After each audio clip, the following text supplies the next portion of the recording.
월삭 새벽 기도로 나오신 모든 분들에게 한 달 동안 또 이 말씀 가운데 하나님의 역사하심과 또 보호하심을 경험하는 축복이 있기를 간절히 소망합니다.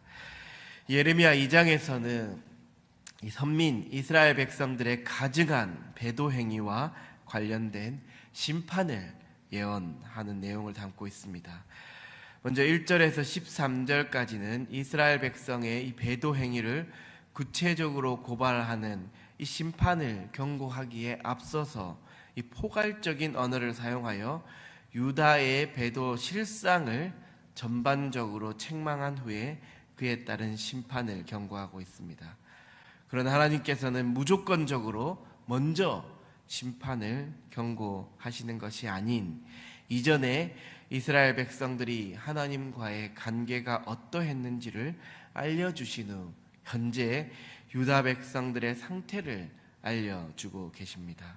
2절을 보면 이 청년의 때의 인애와 신혼 때의 사랑을 기억하고 있다라고 말씀하고 있지요. 그때가 언제입니까? 이스라엘 백성의 태동기, 즉 하나님께서 그들을 출애굽시켜 주시며 하나님과 이스라엘 백성 간의 순결하고 복된 사랑과 보호의 관계를 유지하던 시기를 말하는 것이지요. 그때는 이스라엘 백성들이 오직 하나님만을 의지하며 따랐던 때였습니다. 우리들에게도 다 이때의 신앙의 시기가 있지 않았습니까? 하나님과의 관계가 친밀하던 때, 은혜가 넘치고 성령이 충만했던 때, 오직 하나님만을 따랐던 때, 물론 지금도 여전히 그때를 보내고 계신 분들이 계시겠지요. 그런데 이 제 모습만을 보아도 지금 나의 모습과 또 예전 그때 정말 하나님을 처음 만나고 성령이 충만했던 그때의 모습이 상당히 다름을 알 수 있습니다. 이처럼 인간에게는 이러한 신앙의 바이오리듬이 있기 마련입니다. 오를 때가 있고 충만할 때가 있으면 내릴 때가 있고 침체가 될 때가 있다는 것이지요. 우리는 먼저 이 사실을 인정해야만 할 것입니다. 이것을 인정한다면 현재 나의 상태에 맞게 이 신앙생활의 태도가 달라질 수 있습니다. 혹 영적 침체의 시기를 겪고 계신 분이 계십니까? 그럴 때 혼자 힘으로 그것을 해결하려고 하기보다는 교회와 이 공동체에 기도를 부탁하고 도움을 부탁하여 함께 그 영적 침체의 시기를 이겨나갈 수 있다는 것이지요. 그리고 이 영적으로 충만한 시기, 기쁨이 넘치고 행복한 시기를 보내고 있는 분이 계시다면 그 충만함을 서로에게 나눠주고 함께 이 성령 충만의 시기를 보낼 수 있도록 함께하면 좋다는 것이지요.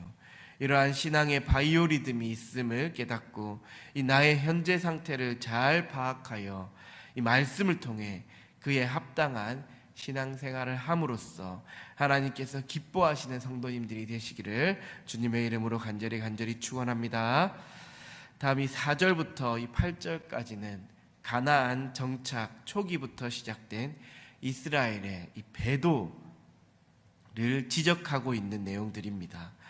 그들의 조상들은 하나님을 멀리하고 헛된 것을 따라 헛되이 행하였고 하나님께서 인도하신 땅으로 들어가 그 땅을 더럽혔고 역겨운 것으로 만들었으며 이스라엘의 지도자들조차도 하나님을 섬기지 않고 온갖 죄악을 저지르며 살았습니다. 그 결과 하나님께서는 9절에서 말씀하고 계시지요. 그러므로 내가 다시 싸우고 너희 자손들과도 싸우리라. 즉 하나님께서 그들을 심판하실 것이다 라고 말씀하시는 것입니다. 이스라엘 민족이 하나님을 떠나 온갖 우상을 숭배하고 악한 일을 저지른 결과 하나님과 적대 관계가 되었다는 것이지요. 우리는 이 말씀을 두려워해야 할 것입니다. 하나님의 은혜를 넘치도록 받았던 그 이스라엘, 하나님의 수많은 이적을 경험하였고 하나님의 돌보심을 받았던 이스라엘, 그러한 그들도 하나님을 잊어버리고 하나님을 떠나 하나님이 아닌 다른 것을 섬겨 하나님의 심판을 받았다라는 이 사실을 우리는 잊지 말아야 할 것입니다. 그래서 우리가 하나님을 알고 섬길 수 있도록 은혜를 베풀어 주신 그 하나님께 감사할 뿐만이 아니라 우리의 신앙이 부패하여 변질되지 않도록 하나님께서 주신 이 말씀을 통해 날마다 그 말씀을 묵상하며 우리의 믿음을 지켜 나가야만 한다는 것이지요. 인간은 그 어떤 누구도 하나님 앞에 온전할 수 없습니다. 그렇게 인간은 하나님을 의지하며 하나님께 도우심을 구하며 살아갈 수밖에 없지요. 그런데 어리석은 인간은 이것을 잘 받아들이지 못하고 또 인정하지 못합니다. 오늘 13절의 말씀을 보면 이스라엘 백성이 지은 두 가지 악행이 나오는데 그 첫 번째는 생수의 근원이 되시는 하나님을 버린 것과 이 두 번째는 스스로 웅덩이를 파 물을 가두려고 한 것입니다. 왜 이러한 악행을 이스라엘 이 백성들이 저지른 것일까요? 눈에 보이지 않는 하나님이 아닌 당장 눈앞에 보이는 이방신이 더 좋아 보였던 것입니다. 그리고 그것이 자신들의 삶을 더 윤택하게 해줄 것이라 믿었던 것이지요. 이것을 지금으로 말하면 이 돈이나 권력, 명예, 인간적인 지식, 그러한 것들이 우리의 삶을 더 윤택하게 하고 가치 있게 만들어 줄 것이라는 말이지요. 그런데 이스라엘이 그렇게 이방신을 섬기고 우상과 문화를 좇은 결과 어떻게 되었습니까? 이방 여인들과 결혼하게 되었고 음란한 이방 문화가 들어와 순수했던 이스라엘 민족이 혼탁하게 되었고 각종 폭력과 부정, 부패가 넘쳐나 결국은 영적인 정체성과 거룩함을 잃어버리고 사회적 연대감마저 상실되어 이방 민족의 침입에 무너질 수밖에 없었던 것입니다. 즉 당장 눈앞에 좋아 보이는 육신적인 선택의 결과가 최악의 결과물인 파멸에 이르게 되었다는 것이지요. 우리는 이러한 이스라엘 백성들의 모습을 반면교사 삼아야 할 것입니다.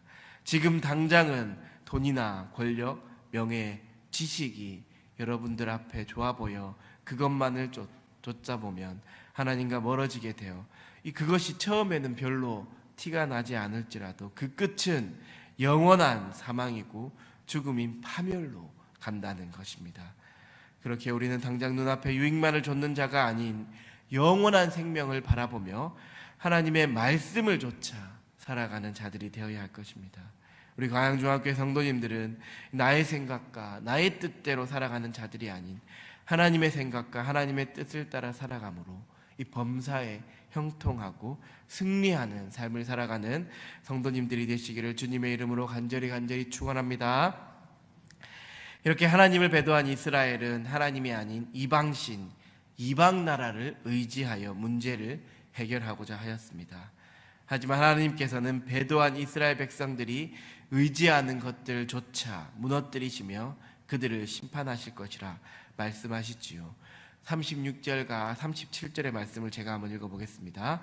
내가 어찌하여 내 길을 바꾸어 부지런히 돌아다니느냐? 내가 아수르로 말미암아 수치를 당함같이 또한 애굽으로 말미암아 수치를 당할 것이라. 내가 두 손으로 내 머리를 싸고 거기서도 나가리니 이는 내가 의지하는 자들을 나 여호와가 버렸으므로 내가 그들로 말미암아 형통하지 못할 것임이니라. 아멘. 선민인 이스라엘 백성들은 이제 하나님이 아닌 이방 나라들을 의지하여 안전을 보장받고자 하였습니다.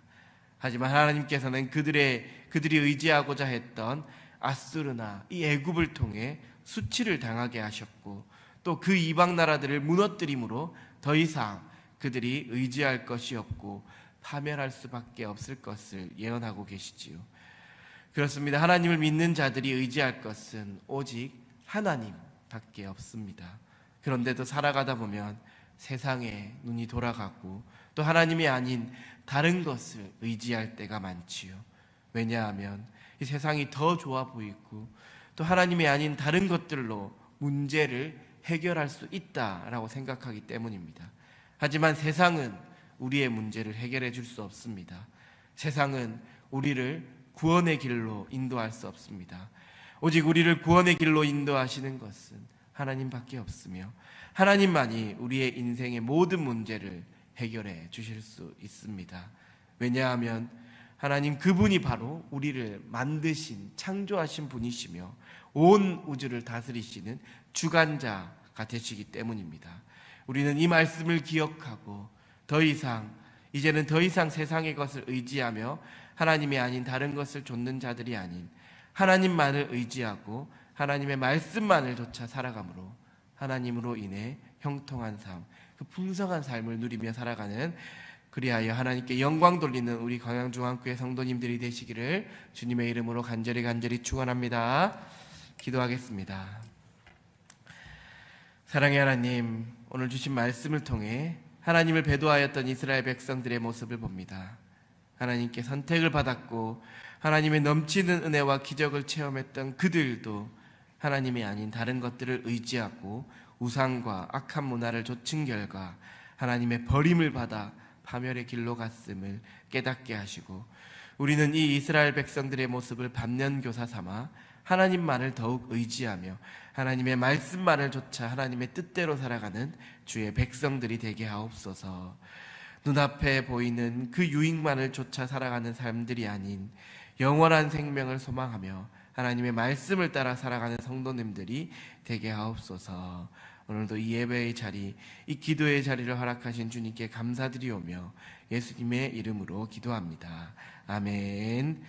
하늘에 계신 우리 아버지, 아버지의 이름을 거룩하게 하시며 아버지의 나라가 오게 하시며 아버지의 뜻이 하늘에서와 같이 땅에서도 이루어지게 하소서. 오늘 우리에게 일용할 양식을 주시고 우리가 우리에게 잘못한 사람들을 용서하여 준 것 같이 우리 죄를 용서하여 주시고 우리를 시험에 빠지지 않게 하시고 악에서 구하소서. 나라와 권능과 영광이 영원히 아버지의 것입니다. 아멘. 이 시간 함께 기도하기를 원합니다. 이 배도한 이스라엘 백성들의 모습을 우리는 반면교사 삼아 우리는 헛된 것이 아닌 영원한 것, 변하지 않는 하나님의 말씀을 따라 살아가므로 하나님께 영광 돌리는 주의 백성들이 되게 해달라고 기도하시고, 또 눈앞에 보이는 돈과 명예, 권력과 지식을 쫓는 자들이 아닌 보이지 않는 하나님을 믿음의 눈으로 바라보고 하나님의 말씀만을 좇아 살아가는 성도님들이 되게 해달라고 기도해 주시기 바랍니다. 또 아동부 여름 성경학교와 중고등부 여름 수련회를 통해 다음 세대들이 진정으로 하나님을 만나 삶이 변화되게 하시며 그것을 섬기는 교역자와 교사들에게도 성령 충만함을 허락하셔서 그 수련회와 성경학교가 마치는 그 시간까지 은혜가 넘치게 하시고 이 돌아오는 길도 안전하게 돌아오게 해달라고 이 시간 주님의 이름을 한번 부르고 간절히 기도하도록 하겠습니다. 주여.